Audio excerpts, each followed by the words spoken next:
So we're back. So like we had broke them down, we had primed them, we had prepped them to be primed, and now here we go. We laid down the Cadre gray and an even coat all over everything that's going to be this color, right? So we got the torsos, the diapers, the 3 leg pieces, and then the arm assembly and the helmets. So we're gonna leave 2 of the necks black, and we're gonna do this one red. So you're gonna have 1 red and 2 black. So it'll be like maybe like a team leader or something like that. Okay, and then the other thing that we got done is we fixed these guns. So now they look to me more like a modified shortened AK that would be sensible for a driver to use. Okay, so there's that. So let's show. Okay, let's get this guy. We'll do a little side-by-side comparison.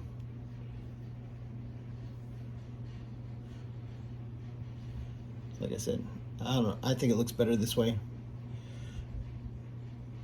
I think that's the way it should be. So we're gonna keep that. So I'll probably, for all the officers, end up doing that. So let me kind of go over the process of how I did that. So what I did was I took a piece of tape and I placed it over the port where it would go, where it would go into the upper receiver like that, or the lower receiver, whatever that is. All right. And then I take this mechanical pencil, stick out the lead a little bit, and I just gently kind of work it in there along the edges until we get the shape, it being defined enough to where you have the impression and you have the lead from the pencil. So there you have your little pattern. Let me see if I can see that. You got your little pattern, and then you take that pattern and you place it here at the bottom, and you want to make sure that it's nice and straight, and then you want to make sure that you have the right distance between, that there's not a huge gap between the trigger guard and the beginning of that magazine well, or what's going to end up being the magazine well. So then I did that.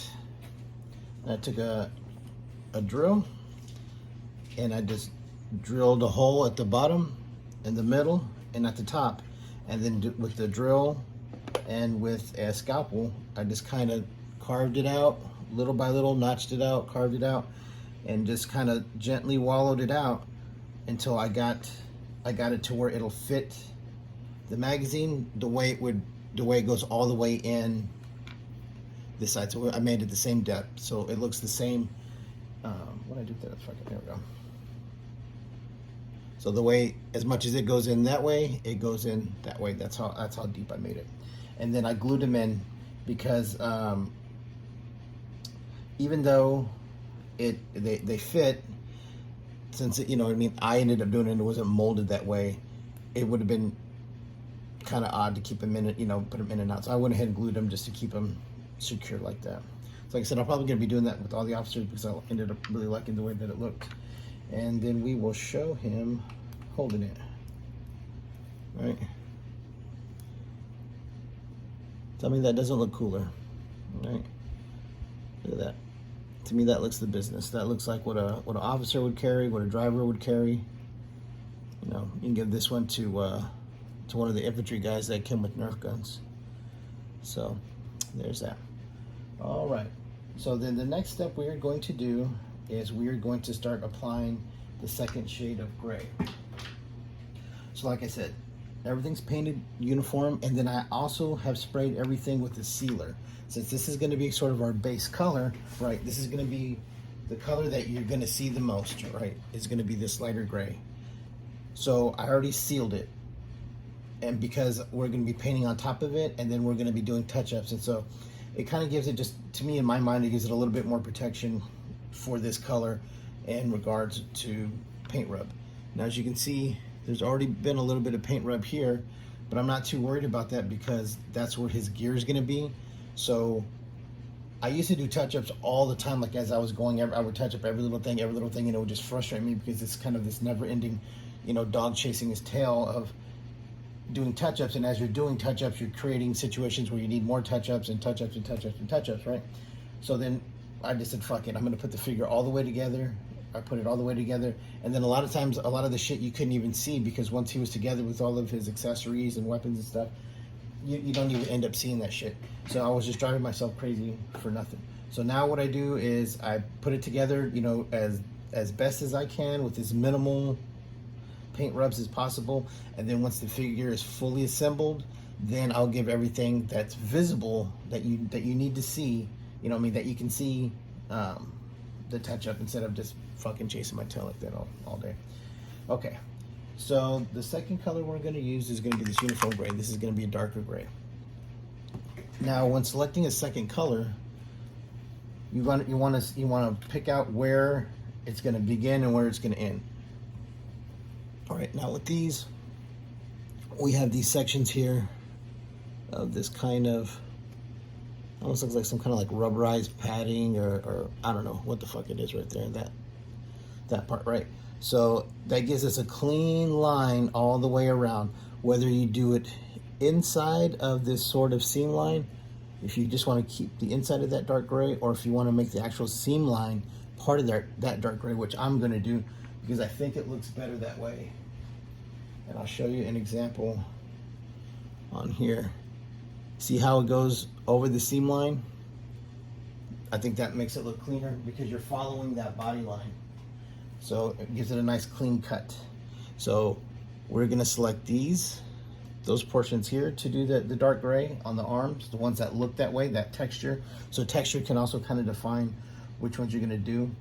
On the legs, you sort of have a similar situation where you can see where it's, you know, sort of two different panels or pieces of material. You can see the delineation, you can see the line and stuff like that. So we're going to use that, and we're going to do a dark gray in there, which is going to be, once again, kind of like this, right? The way that we did that, the way that you can see those sort of different pieces of material, the way that it's stitched together. Because I mean, pants aren't just one, you know, solid molded piece, right?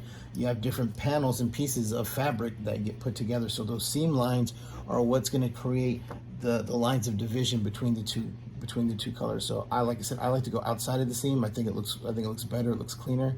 So we're going to be doing that, making that same two-tone look on the pants. Now on the chest with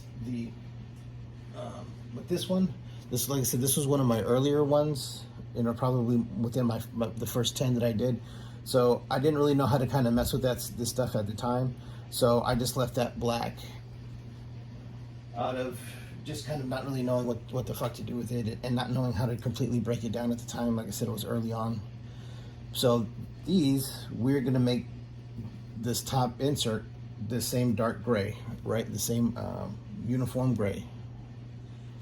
And then from there, we're going to detail it with, of course, the Cobra logo, and then this sort of seam line that goes all the way around, that sort of shapes and kind of creates the shape of these different pieces in this. I don't know if it's supposed to be like Kevlar or whatever the fuck it is, this kind of different looking material. So we're going to do all of that, the darker gray, and then those seam lines, all of the seam lines. We're going to go ahead, you see all that stuff all here in the back, all of those lines we're going to make red. And then we're going to be doing his these sort of devices and rank insignias that he's got like around his neck, that was originally, you can see here, silver. Right there, you see how they're silver. If you're really in the field, you're not going to wear anything shiny like that, especially an officer that wouldn't allow it. So I'm gonna do it flat black, because like when we got deployed, our officers, they still wore their rank insignias, but they were flat black. So since these are going to be field guys, I'm going to make their rank insignias flat black. So that'll give us another little level of cool detail. On here, I'll be doing the belt black, and then maybe some kind of detailing on the belt buckle. It depends on where this one ends up lying on there. So I mean, if he's going to, son of a bitch, if he's going to end up seating right there on top of this belt, then there's no point in painting it, because you're just going to get paint rubbed on it. And so that's going to be it. So like I said, there's going to be certain panels like these here on the side, this on the arm and on the leg, that we're going to be making that darker gray. Now with the helmets, like I said, I kind of blended that tip a little bit. This is going to be the color they are, and then we're going to make the inside of that red, inside of this V red, and then we're going to do kind of a black little frame around it. If you can see, it's molded where it's actually kind of like beveled. It's like two layers. So we're going to do that. So any little piece of trim or seam line or whatever the fuck we can do, if we can add one of the other colors to it, like here, like we're going to have to repaint these black, which is fine, but these little side pieces here that kind of go around it, that would be the cushion that's underneath the sort of the plastic actual knee, the covering of the knee pad. We'll make that red. So then you'll have black, the actual plastic knee pad, red, and then the light gray, and then on the light gray we'll have the dark gray. So then that way we get a good kind of mix of colors, and we don't have anything look too monochromatic. You know what I'm saying? We want to make him look as cool as possible. Okay, so now I'm going to jump on that. I'm going to get those painted up, and these I'm going to be brush painting because I don't want to have to lay the tape all on these little panels and all that kind of stuff. So I'm going to be brush painting those, and I use a whole bunch of different brushes, but a lot of times with those I'll use a square brush like this, because with that square brush you can kind of ride along the seam with minimal pressure, and get the paint on those seam lines and get it looking nice and clean. So I'm going to do a good portion of it, and then I'll stop and I'll film how I do it, and I'll show you the way that I pull it, where I pull the paintbrush backwards and all that kind of stuff. Okay, so I'm going to jump on that, and then we'll be right back.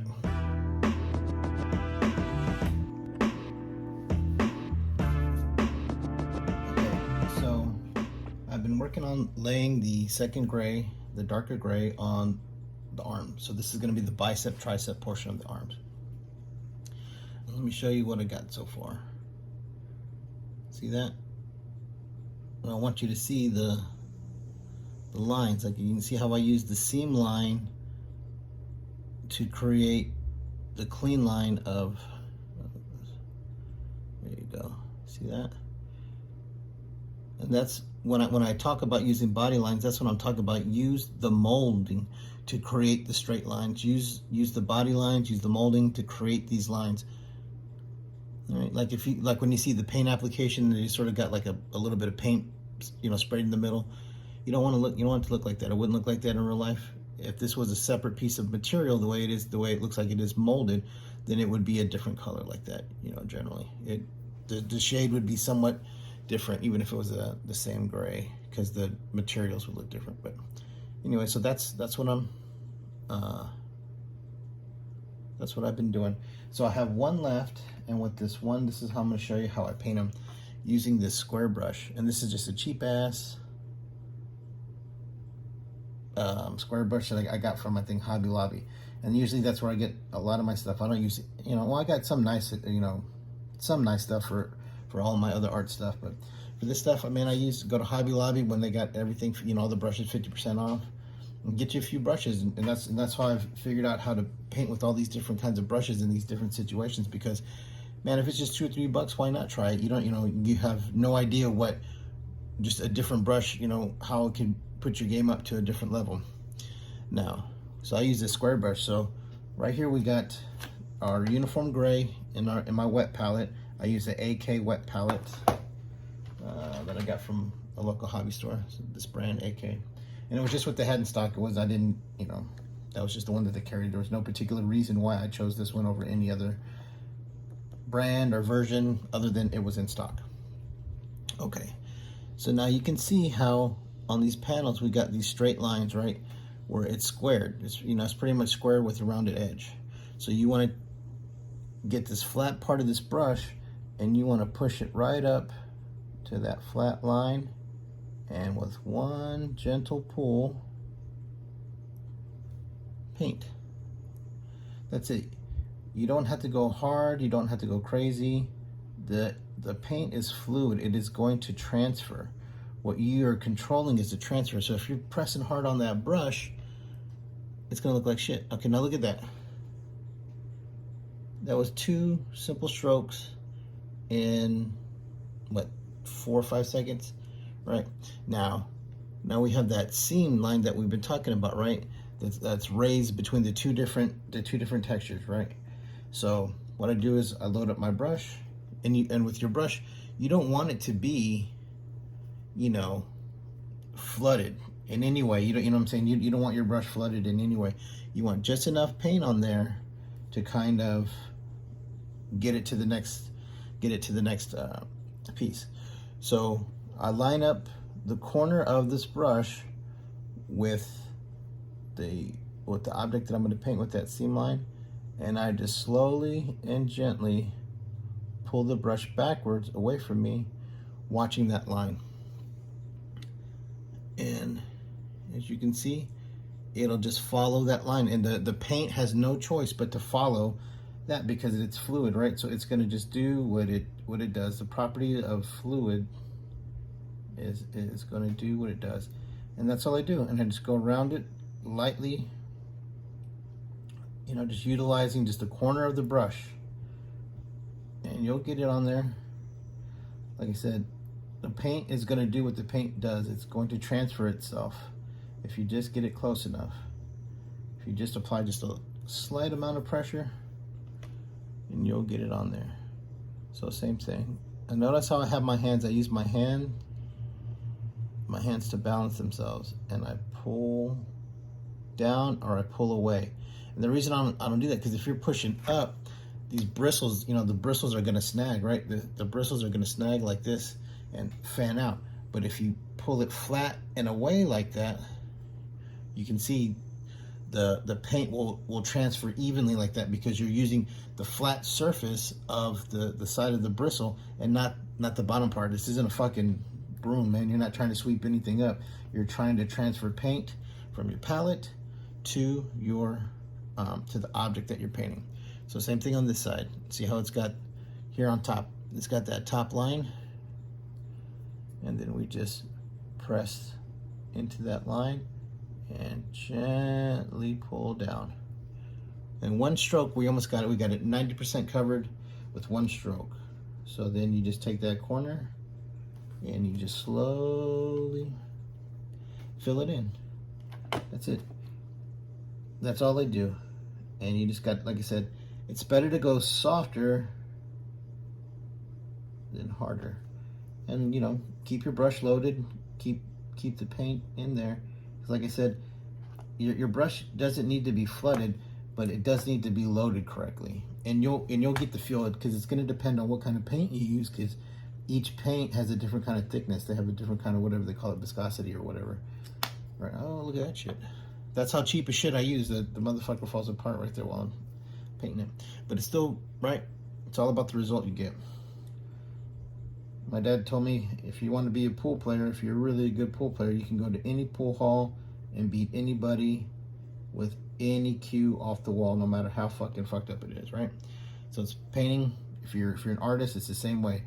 Whether you got $1 million worth of art supplies or you got $10 worth of art supplies, your determination, your talent, your experience is gonna determine more of your result than the price of your equipment. So yeah, look at that. That's it. And so now I'm going to do that for all the other panels that we talked about on the arm. I'm going to be doing this, the one here on the shoulder ball, and here on the other shoulder joint, the chest and sides on here, and then the legs. So then I'm going to do that. I'm going to get all of this gray done, and then we'll come back and then we'll start with another color.